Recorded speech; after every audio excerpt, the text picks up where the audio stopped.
हमारा जैसा युवा की एक ही डिमांड है, नौकरी चाहिए हमको हिंदू मुस्लिम नहीं चाहिए। राहुल गांधी आ गया है तो हमको इतना उत्साह हुआ है, इतना पब्लिक आया है, लाख लाख लोग पैदल चल के आया है। मोदी की गारंटी को सब समझ चुके हैं। आज मोदी का कहीं भी गारंटी के नाम पे कोई विश्वास नहीं करता है। आम जनता को समझ में आ चुका है, नौजवानों को, किसानों को समझ में आ चुका है। इन्होंने जो बातें कही वो कहीं ना कहीं जुमला साबित हुई। जो कन्हैया कुमार जी जो लोगों के बीच से एक गरीब परिवार से जो आते हैं, क्योंकि उन्हें दर्द पता है। आज ये देख सकते हो बड़ी बड़ी गाड़ियां नहीं दिखाई दे रही, ये 400 पार, ये 200 भी क्रॉस नहीं कर पाए। जब से बीजेपी आई है तब से टैक्स और हर खानों पे अन्नपूर्णा, हमारे अनाज पे टैक्स बढ़ रहा है। पहले तो हमारे अनाज पे कोई टैक्स नहीं लगता था, लेकिन जब से बीजेपी आई है तब से महंगाई बढ़ती जा रही है। तो युवा कैसे पागल हो रहे हैं, युवा समझ चुके हैं कि ये सरकार और जो यहाँ के सांसद है वो कुछ नहीं कर सकते। ना तो 10 साल में कभी यहाँ आए, ना लोगों की समस्याएं सुनी। चुनाव जो है ये आम जनता का चुनाव है, मोदी के विरोध में चुनाव है। मोदी ने जो 2 करोड़ रोजगार की बात कही, 15 लाख खाते में देंगे, महंगाई कम करेंगे, ये उन मुद्दों के खिलाफ है।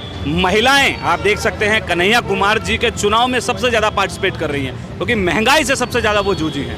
मैं यही कहना चाहूंगी कि पॉलिटिक्स अब आ रहे हैं और अब इलेक्शन का टाइम आ गया है, तो हमें अपना वोट चूज करके देना चाहिए। हम लोग बहुत सालों से, 2 साल से हमने बीजेपी को मौका दे दिया कि बीजेपी को वोट दे रहे, बीजेपी को वोट दे रहे। इस बार हम नेशनल कांग्रेस पार्टी को वोट देंगे, क्योंकि हाथ बदलेगा हालात। हमें अपना पार्टी, हमें अपना नेता चूज करके देखना चाहिए, क्योंकि जब से बीजेपी आई है तब से टैक्स, लेकिन जब से बीजेपी आई है तब से महंगाई बढ़ती जा रही है और नेशनल कांग्रेस पार्टी को गिराई जा रही है। बीजेपी का कहना है कि नेशनल कांग्रेस पार्टी टुकड़ों में जीती है, नेशनल कांग्रेस पार्टी टुकड़ों में रहती है। पहले तो नेशनल कांग्रेस पार्टी टुकड़ों में नहीं रहती थी, अब जब इलेक्शन का टाइम आया अब जाके बीजेपी राम मंदिर बना रही है, तो ये कहाँ की बात है? अब इलेक्शन के टाइम पे तुम राम मंदिर बना रहे हो और उसके बाद कह रहे हो महंगाई इतनी बढ़ा रहे हो, अन्नपूर्णा पे हमारे अनाज पे टैक्स लगा रहे हो, उसके बाद कह रहे हो हमें वोट दो। तो ये कहाँ की राजनीति है? पॉलिटिक्स का मतलब होता है राजनीति। राजनीति 2 शब्दों से मिलकर बना है, राज्य प्लस नीति। राज्य मतलब होता है राज्य और नीति होता है सही रास्ते पे ले चलना। तो बीजेपी कहाँ हमारे देश को सही रास्ते पे चलने जा रही है?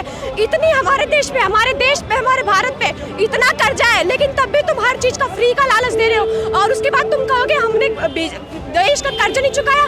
देश का कर्ज तुम चुका नहीं पा रहे हो और इतना हमारे देश पे तुम लोन बढ़ाए जा रहे हो, सब कुछ फ्री कर रहे हो और पब्लिक को समझ में नहीं आ रहा, क्योंकि 2 तरीके की पब्लिक हमारे देश में, एक अनपढ़ गवार और एक समझदार। तो जो अनपढ़ गवार लोग हैं वो सिर्फ फ्री के पीछे भाग रहे हैं, लालच के पीछे भाग रहे हैं और सिर्फ बीजेपी को वोट दे रहे हैं। लेकिन जो समझदार लोग हैं उन्हें ये पता है कि अगर कांग्रेस पार्टी आएगी या आम आदमी पार्टी आएगी तो हमारे नेता, उनके जो नेता होंगे हमारे देश के लिए बहुत कुछ करेंगे। लेकिन सब लोग को, किसी को समझ में नहीं आ रहा है, सब बीजेपी के पीछे भाग रहे हैं। बीजेपी क्या कर रही है? हिंदू मुसलमान में दंगे करा रही है और नाम आम आदमी पार्टी का लगा रही है, कांग्रेस का लगा रही है। ये कौन सी बात है?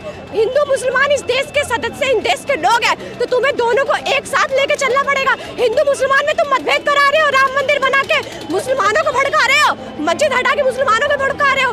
तुम्हारा देश है, तुम प्रधानमंत्री हो, तुम्हें दोनों लोगों को लेके एक साथ चलना चाहिए, लेकिन तब भी तुम दोनों में मतभेद करा रहे हो।